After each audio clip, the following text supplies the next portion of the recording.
اعوذ باللہ من الشیطان الرجیم بسم اللہ الرحمن الرحیم بسم اللہ الرحمن الرحیم الحمد للہ الذی خلق السماوات والارض وجعل الظلمات والنور۔ کل تعریف اور تمام شکر اس اللہ کے لیے ہے جس نے آسمانوں اور زمین کی تخلیق فرمائی اور بنایا اندھیروں کو اور اجالے کو۔ ایک بات نوٹ کر لیجئے کہ قرآن مجید میں تقریباً 7 پارے کے فصل سے یہ الحمد سے سورت شروع ہوتی ہے۔ سورہ فاتحہ الحمدللہ رب العالمین، اب یہ 7واں پارہ ہے الحمدللہ الذی خلق السماوات والارض وجعل الظلمات والنور۔ پھر آپ چلیں گے اب 15ویں پارے میں آپ کو ملے گی سورہ کہف الحمدللہ الذی انزل علی عبدہ الکتاب ولم یجعل لہ عوجا۔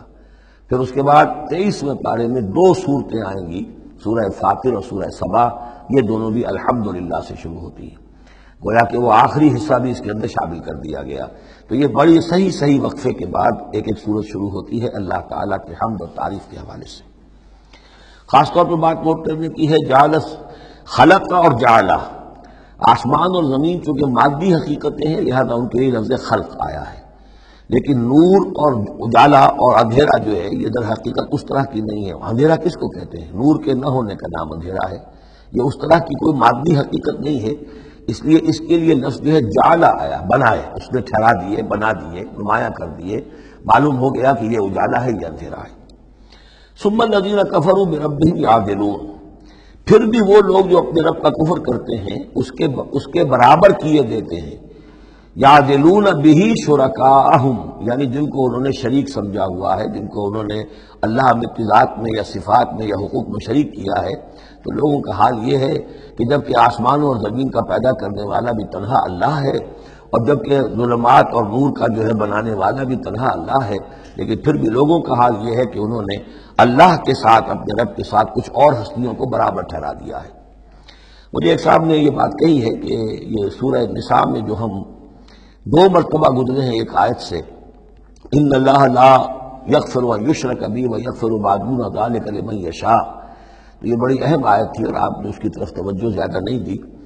یقیناً یہ بڑی اہم آیت ہے، اس میں کوئی شک نہیں کہ اللہ تعالیٰ اسے ہرگز معاف نہیں فرمائے گا کہ اس کے ساتھ شرک کیا جائے۔ البتہ یہ ہے کہ اس سے کم تر جو گناہ ہوں گے جن کو چاہے گا بخش دے گا بغیر توبہ کے۔ باقی یہ کہ شرک سے بھی انسان تائب ہو جائے تو شرک بھی معاف ہو جائے گا، لیکن یہ کہ اس میں ضرورت ہوتی ہے اس بات کی کہ وضاحت کی جائے کہ شرک صرف بت پرستی کا نام نہیں ہے، شرک صرف اس کا نام نہیں کہ وہ مورتی رکھی ہوئی ہے اور اسے آپ نے سجدہ کیا ہو۔ سمجھنے کی ضرورت یہ ہے کہ شرک کہتے کسے ہیں۔ تو اگرچہ میرا اپنا انداز تو یہ ہے کہ چونکہ مدنی صورتوں کے یہ مرکزی مضامین نہیں ہیں، یہ مضامین تو آئیں گے، اصل میں شرک اور توحید کی حقیقت کھلے گی آگے چل کر مکی صورتوں میں،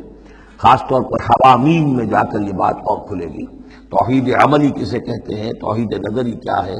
سورہ یاسین اور اسی طریقے سے فاطر اور سورہ سبا، پھر سورہ صاد، یہ جو ایک سلسلہ آئے گا وہ ہے اصل میں کہ جس کی مرکزی جو ہے آیت وہ صورت جو ہے وہ سورہ یاسین ہے۔ یہ 23 صورتیں بنتی ہیں، 11 ادھر 11 ادھر، اور بیچ میں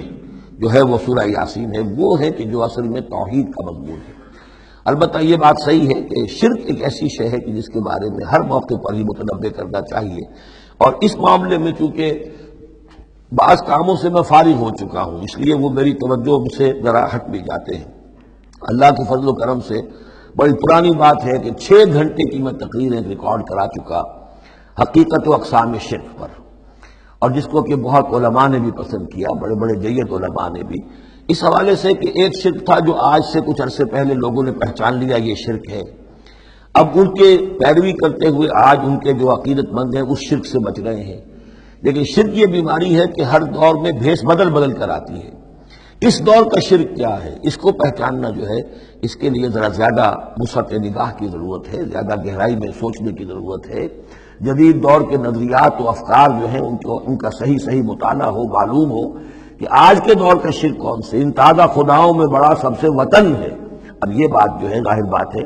کہ ہمارے سابق علماء جو ہیں ان کے ہاں کوئی چیز نہیں ملے گی، اس لیے کہ اس انداز میں وطنیت کا نظریہ پہلے دنیا میں تھا ہی نہیں۔ تو اس لیے جو حضرات بھی اس موضوع پر چاہیں تو یہ میرے جو 6 کیسٹ ہیں ایک گھنٹے کے حقیقت و اقسام شرک پر، وہ ضرور ان کی سماعت فرمائیں۔ صدق اللہ العظیم۔